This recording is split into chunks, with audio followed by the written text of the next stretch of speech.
11 valandų ir lygiai 9 minutės. Ir šiandien svečiuose Akmenės bendruomenės valdybos nariai. Tai yra Diana Lopaitienė, laba diena. Sveiki. Algirdas Bučys, kuris yra bendruomenės pirmininkas. Laba diena. Ir Arūnas Ostrauskis, kuris yra ne tik bendruomenės valdybos narys, bet ir VŠI Akmenės istorijos muziejaus vadovas. Sveiki. Tai mes kalbėsime šiandien, apie organizuojamą kasmetinę konferenciją ir taip pat yra dar viena proga, kad Akmenės bendruomenės įsikūrimo 20-metis ir ne tik. Tai norėjau paklausti, ar galite įvardinti jau kelintoji čia bus konferencija? Taip, laba diena visiems Mažeikių aido klausytojams, kadangi tradiciškai kažkaip rugsėjo mėnesį mums pasiseka užsukti į Mažeikių aido studiją ir pabendrauti būtent apie Akmenę. O mes, kaip Akmenės bendruomenė, išties rugsėjo mėnesį vardėjom kaip tokį svarbų mūsų miestui mėnesį, nes rugsėjo 14-ąją yra mūsų miesto įkūrimo gimtadienis ir šiais metais mes 493 gimtadienį žymim visiškai arti esam 500 ir tą mėnesį iš tikrųjų mes bandom kažkaip parengti ir įdomesnių renginių ir vienas iš tų yra būtent tradicinė mūsų konferencija Akmenė tapatybės kūrimo kelyje, kur kasmet tai kalbam apie Akmenės istoriją, apie kultūrą, apie įvairius projektus mūsų ir šiais metais taip pat bus pakankamai įdomi programa. Ir būtent koks konferencijos yra tikslas? Na, tikslas yra iš tikrųjų, vienas iš tikslų yra, kad apie Akmenę mes galėtume kalbėti, bendrauti, semtis kažkokių įdomių idėjų. Tai būtent tas momentas yra svarbus, bet kita vertus mes, kadangi pasikviečiam įdomių pranešėjų, tai jie pažvelgia iš šalies į mūsų Akmenę. Ir tai yra labai svarbu, kad mūsų Akmenė iš tikrųjų būtų kuo plačiau matoma apie mūsų darbus, apie mūsų bendruomenės indėlį į mūsų miesto kultūrą ir istorijos aktualizavimą. Tai vat tie tikslai tokie mūsų. Ir programa, žinau, kad bus labai plati. Tai apie programą perdodam taip mikrofoną. Sveiki. Aišku, aš labiau kalbėsiu apie istoriją ir apie tą gal nueitą kelią, kuris iš tikrųjų sėkmingas, nes įsijungė ir Akmenės bendruomenė ir mes jau per tos 4 metus pavyko į Akmenę ir Akmenės tyrinėjimą, istorinį tyrinėjimą sukviesti jau labai didelę gausę Lietuvos istorikų, tų tyrėjų, kurie kiekvienas tyria savo srityje, kaip akmens amžių, kaip žiemgališką laikotarpį. Ir mes kasmet rugsėjo mėnesį turim juos pas save svečiuose, kurie jie pristato tyrimus apie Akmenės istoriją. Tai yra įdomu ir patiems akmeniškiams ir netgi nustebinam kartais su savo atradimais ir, kaip sakyti, pačius istorikus, kad mes tikrai turim daug istorijos. Tai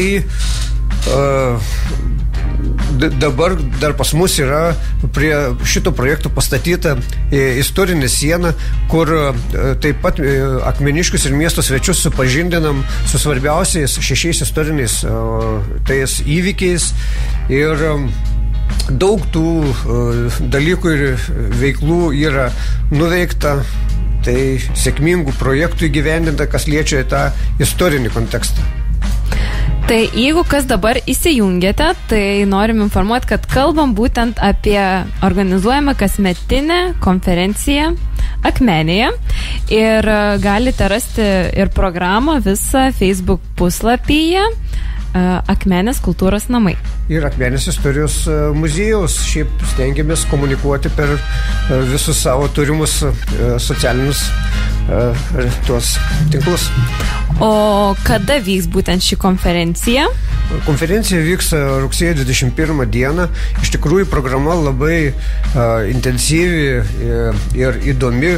Vyks diskusijos apie Akmenės miestą, kaip istorinį, kaip jį įveiklinti. Turėsim tikrai įdomius pašnekovus ir visus labai kviečiam atvykti.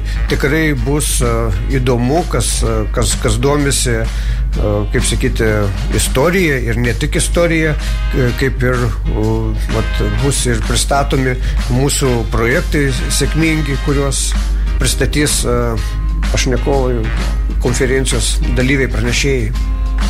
O jūs kaip bendruomenės narys, kaip galite pasakyti, kaip jaučiatės, ar jau senai esate bendruomeniai?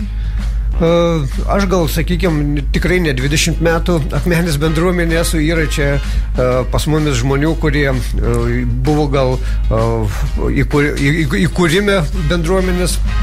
Aš įsijungiau daugiau į bendruomenį visuomeninę veiklą per istorinį tą kontekstą ir labai džiaugiuosi, kad bendruomenė palaikė ir suprato tą istorinę svarbą, kad tai yra svarbu, ir labai džiaugiuosi, kad dabar tikrai ir patys akmeniškiai pradeda didžiuotis savo istoriją, kurie jau greitai 500 metų, kur mes jau tuos projektus pradedam pradėti pritaikyti prie 500 metų jubilėjaus, nes laikas bėga greitai ir kaip sakyti, tas laikas ateis ir norim, kad tai būtų iš tikrųjų svarbi data ir daug atradimų dar atrasta iki to. Kalbame apie kasmetinę konferenciją Akmenė tapatybės kūrimo kelyje 2024. Ir aptarkime visą konferencijos programą. Kasgi laukia rugsėjo 21 dieną? Tai kaip ir minėjau, kad tikrai programa iš tikrųjų įdomi ir labai jos laukiam. Ypatingai laukiam daktaro Jono Drungilo pranešimo, kuris jis atlieka iš parapijų knygų, bažnyčinių knygų. Ir mes tikime sužinoti apie savo miestiečius, kurie gyveno iki Maro, kaip Akmenėje 1705 metais buvo akmeniškiai praktiškai po Maro stipriai sumažėję, ar 7 gyventojai be buvo likę. Tai laukiam labai jo to istorinio tyrimo. Taip pat apie Bruką Lietuvoje ir mažuose kituose miestelėse papasakos daktarė Elita Ambrulevičiūtė. Taip pat mūsų laukia labai įdomi diskusija apie kaip mes galim įveiklinti tokį kaip seną, kaip vos ne 500 metų turinti miestą Akmenė. Tai diskusijoje taip pat dalyvaus daktaras Jonas Drungilas, Vita Martinaitinė, kultūros paveldo departamento Šiaulių teritorijų skyriaus vedėja, menininkas Antanas Adomaitis, taip pat bendruomenės valdybos narys, atstovas nuo mūsų bendruomenės. Kas jums turbūt būtų irgi įdomu, pas mumis diskusijoje bus Rūta Končiutė Mačiulienė, Mažeikių kultūros paveldo specialistė, kuri taip pat Mažeikiuose yra kaip daug nuveikusi. Mes irgi žavėmės mažeikiečių tą saugomo bažnytinį paveldą ir rengiamus konferencijas stebim, kaip mažeikiečiai irgi taip pat su istorija šauniai tvarkosi. Tai norėsim, kad būtų išgirsta akmeniškiai ir Akmenės svečiai išgirstų ir mažeikių tą tokią gerąją patirtį. Taip pat daktaras Montvydas Vitkūnas papasakos apie Akmenėje mūsų archeologinių ekspedicijų aptiktus ginklus, kokie jie yra, ar jie yra ypatingi, nors mes jau iš tikrųjų žinom, kad yra rondel tipo durklas rastas, kuris netgi 5 žinomi Europoje yra iš. Ir mes irgi laukiam tokių įžvalgų, kad būtent būtų pagal susiję su mūsų kraštu, kad ir iš mūsų krašto Akmenės įsibarsti po muziejus, radiniai, daiktai, ir jie istorikai ieško muziejuose Akmenėje rastų daiktų, juos aprašo, tai irgi labai įdomu. taip pat daktaras Vykintas Vaitkevičius, kuris apie šventvietės, apie tą patį pirminį tą mūsų mitologinius akmenis papasakos, ką mes turime. Ir sakykime, taip pat irgi tai yra gana unikalu ir įdomu, kad būtent apie Akmenės krašto tą paveldą bus kalbama. Taip pat mūsų bendruomenės pirmininkas Algirdas Bučys pristatys projektą Akmenės krašto istoriniai atspindžiai, kuris vyksta ketverius metus jau pas mus. Tai gal perdodam žodį, būtent Akmenės krašto istorijos atspindžiai. Apie ką visa tai bus? Jo, tai tas projektas gimė jis taip spontaniškai, mums susitikus keliem bendruomenės valdybos nariam, bet kai kalbam apie jo vertę, dabar pamatom iš tikrųjų tos rezultatus. Tai rezultatai yra tokie, kad mes, kaip Arūnas ir minėjo, yra pradžioj, kad sukurti 6 istoriniai bareljefai, 4 ekspozicijos istorinės įrengtos po atviru dangum.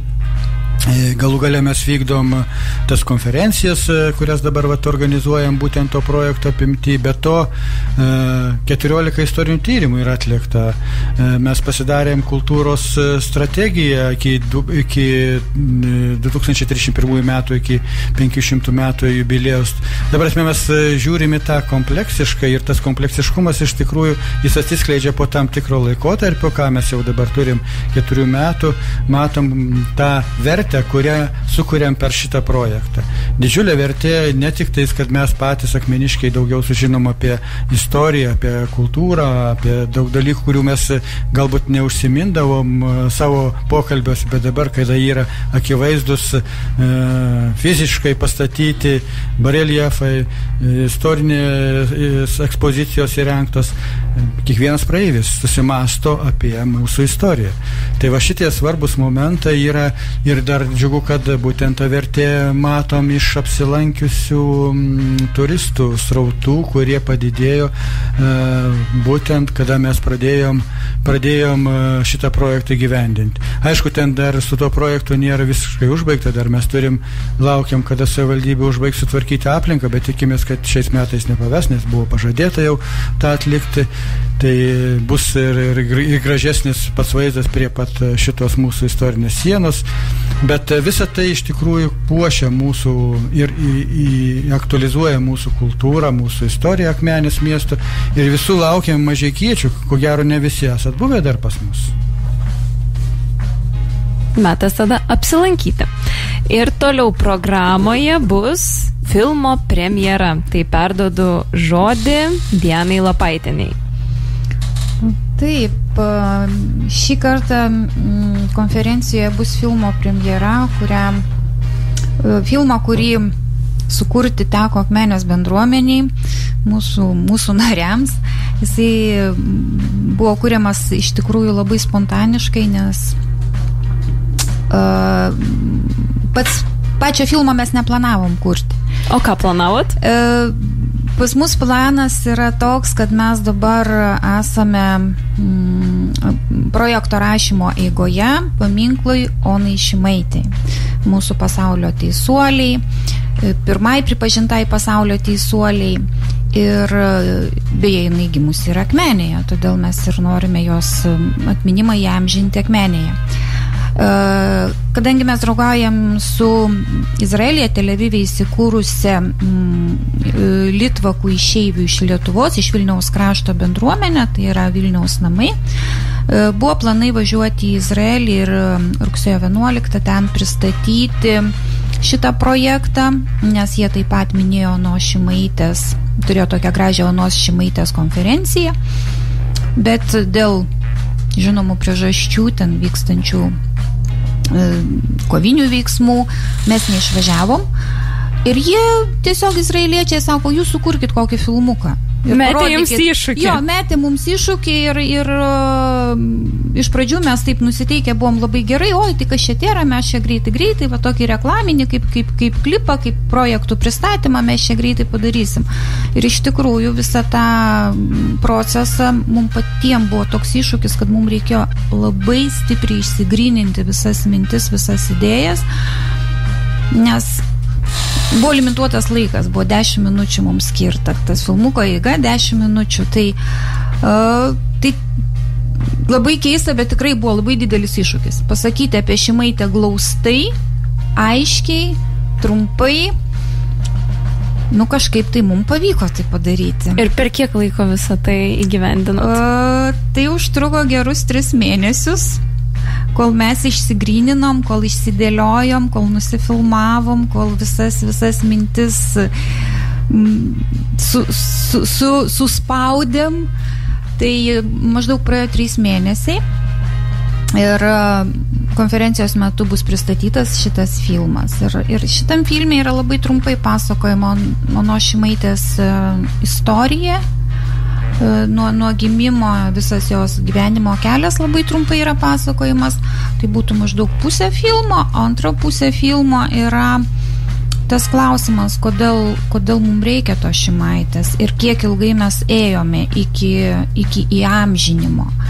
Tai visą šitą tokį filmuką ir parodysim ir pristatysim ne tik Akmenės visuomeniai, bet visiems, kas bus susidomėję ir atvyks pas mus.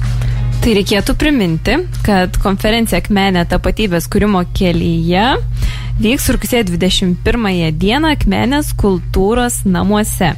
Ir filmo būtent premjera bus 14 valandų 30 minučių. Taip. Ir užsiminėt, kad tai yra kelias iki paminklo statymo būtent jai. Ir kodėl reikia paminklo ir kiek ilgai ėjot šiuo keliu? Iki šito paminklo, kaip sako, gal ne paminklas, sako, paminklus stato kapinėse, tai atminties ženklo, atminties įprasminimo tokio vizualaus. Eita iš tikrųjų yra 23 metai Akmenės bendruomenėje, dar anksčiau netgi, kol įsikūrė Akmenės bendruomenė. Tai dar 2001 metais Holokausto ir žydų kultūros Lietuvos studijų centras Atminties namai moksleivius pakvietė dalyvauti konkurse Mano senelių ir prosenelių kaimynai žydai. Ir Akmenės gimnazijos mokytoja Rita Ringienė paragino savo mokinius dalyvauti šitam konkurse. Ir buvo didelė sėkmė, nes vienos akmeniškės Indrės Daščioraitės rašinys Akmenės žydai buvo išspausdintas, atrinktas kaip vienas iš 30 geriausių ir patalpintas į knygą. Toliau Akmenės gimnazijoje taip pat moksleiviai fiksavo žydų kapinių epitafijas. Tai yra užrašus ant akmens, kurie yra iškalti. Vėliau sekė rašinys apie pasaulio tautų teisuolę Oną Šimaitę, kuris netgi buvo apdovanotas Karlo Plagės premija ir ją konkrečiai atvažiavo jo dukterė čia įteikti Akmenės gimnazijos mokiniams. Tai tas pati pradžia buvo. Vėliau nuo 2019 metų jau mažoji bendrija Piliediškių ąžuolas vykdo projektą Šalom Akmenė. Ir jau 2019 metais pirmo projekto metu vyko konferencija, Šimaitė kviečia kalbėtis ir jos metu jau buvo bibliotekai suteiktas Onos Šimaitės vardas. Vėliau per visas kitas konferencijas ir tuos 6 metus nuo Onos Šimaitės nebuvo labai toli nubėgta. Jis visada kažkur buvo šalia, nes kalbant, kad ir per kultūrinius renginius pasaulio teisuolė visada buvo šalia. Todėl, kad Ona Šimaitė ir žydų tauta yra jau nedalomi 2 dalykai. Tai tas ėjimas 23 metai. Ir jau dar tada, 2019 metais konferencijos metu buvo išsakyta, kad reikia kažko vizualaus, kad įamžinti Šimaitę. Ne tik, kad būtų bibliotekos vardas, bet ir kažko vizualaus. Ir tie paskutiniai 6 metai, tai taip mes labai rimtai jautėme, kad ta vizualizacija kažkur mums sėdė ant peties ir vis kuždai jausi, kad galvokit, kažko reikia. Ir paskutiniai metai čia dabar, kadangi mums labai pasisekė, mes Akmenėje turime puikių menininkų ir vienas iš jų yra Stanislavas Adomaitis, kuris dabar yra studentas, studijuoja Vilniaus dailės akademijos Telšių filialę, skulptūrą Ir jisai sutiko savo kaip ir kursinį darbą padaryti, pastatyti paminklą tą, sukurti. Ir mes nuo balandžio turbūt mėnesio šiemet labai intensyviose diskusijose kūrėme visi draugiam tą vizualą, o jau skulptorius jį įgyvendino. Tai tas ėjimas būtų toks.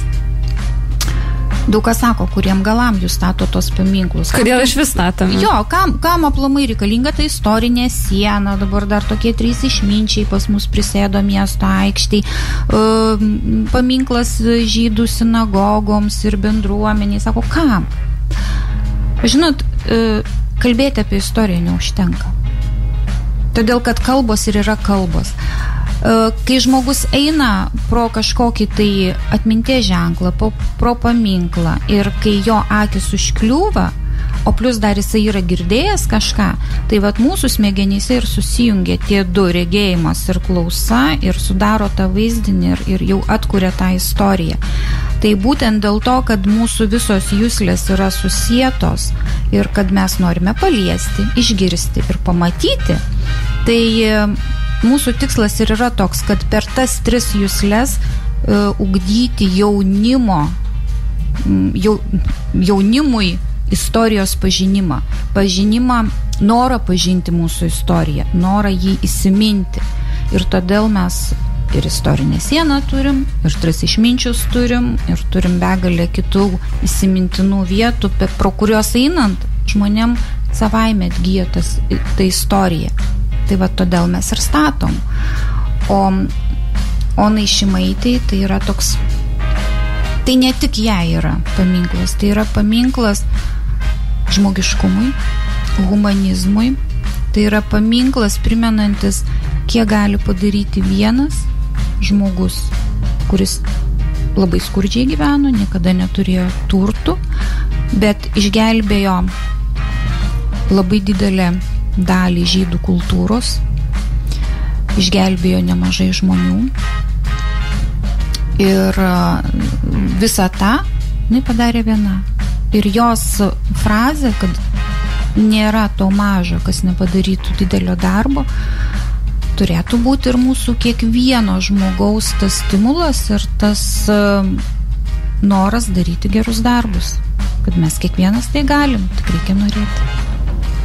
Tai reikia norėti. Na ir žinau, kad laukia dar vienas renginukas rugsėjo.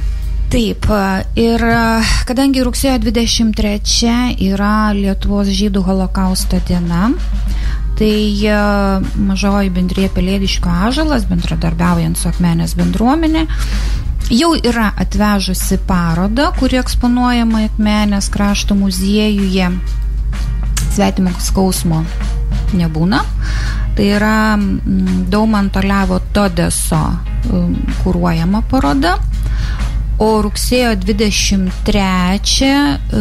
pats Daumantas Levas Todesas su savo kolegė Judita Kliuberzonaitė atvažiuoja vesti atvirosios pamokos apie holokaustą.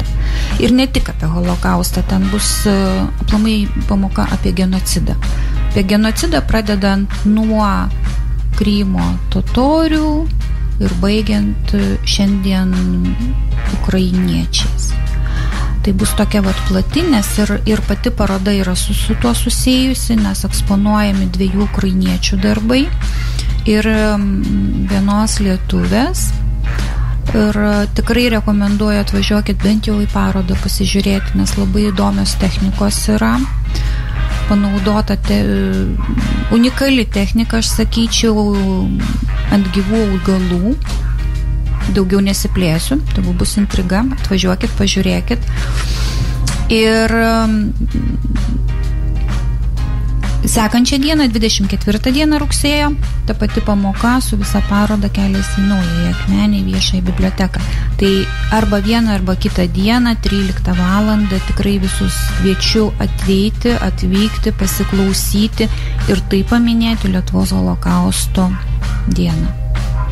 Ačiū labai ir perduodu žodį bendruomenės pirmininkui, kadangi bendruomenės 20-metį švęsim. Taip, kažkaip tie 20 metų atrodo nedaug, bet kai pagalvoji, kad kiekvienais metais atsiranda iššūkių ir noro, ir idėjų, ir kurias norisi gyvendinti, tai tie metai taip greitai bėga ir atrodo, kad norėjęs daugiau, o ne viskas ir pavyko. Taip, iš tikrųjų mes šiek tiek ne kokias nors iškilmes darom, bet pasodinsim ąžuolą mūsų pačių bendruomenės, pradėtam sodinti šimtmečio parke iš projekto lėšų, būtent pažymėti tą mūsų bendruomenės sukakti ir miesto renginio metu, taip vadinamą rudenėlį, bet mes jį kaip ir tapatinam su mūsų miesto tokio šventinio gimtadienio renginiu, bus galima parašyti palinkėjimus akmeniškiams, mažikiečius ypatingai kviečiam atvežti gerų palinkėjimų mūsų akmeniškiams, mūsų bendruomeniai. Na ir pats renginys, aišku, jisai bus ten šurmulio, bus pardavimo, visokių rudens gerybių, bus muzikantų ir kviečiam ir 29 nepamiršti Akmenės, o atvykti į mūsų renginius. Tai apie 20 tiek, bet mes kaip Akmenės bendruomenė iš tikrųjų dalyvaujam prezidentūros konkurse, idėjos konkurse, būtent Lietuvos galia, kas met teikiamos yra balsavimui būtent tos bendruomenės arba tam tikros iniciatyvos žmonių, kur yra konkursas, o pradžioje tam konkursui pateikiam informaciją, po to vyksta balsavimas internetinis, po to komisija atrenka ir galų gale galima būti pripažintų vienoje ar kitoje nominacijoje. Tai kvieščiau visus mažikiečius balsuoti už Akmenės bendruomenę, kad balsavimas prasidės internete nuo rugsėjo 23 dienos. Lietuvos galia, taip vadinasi šitas prezidento organizuojamas konkursas už Akmenės bendruomenę ir tikimės, kad pasidžiaugsim visi Akmenės bendruomenės laimėtais laurais. Na, o visi laukiami konferencijoje, kuri vyks rugsėjo 21 dieną. Ir noriu palinkėti bendruomeniškumo, vienybės tiek jums, tiek visi, kas klausotės Mažeikių aido. Tai gyvoji istorija. Ačiū. Ačiū už pokalbį. Ačiū labai. Dėkui jums, sėkmės. Iki.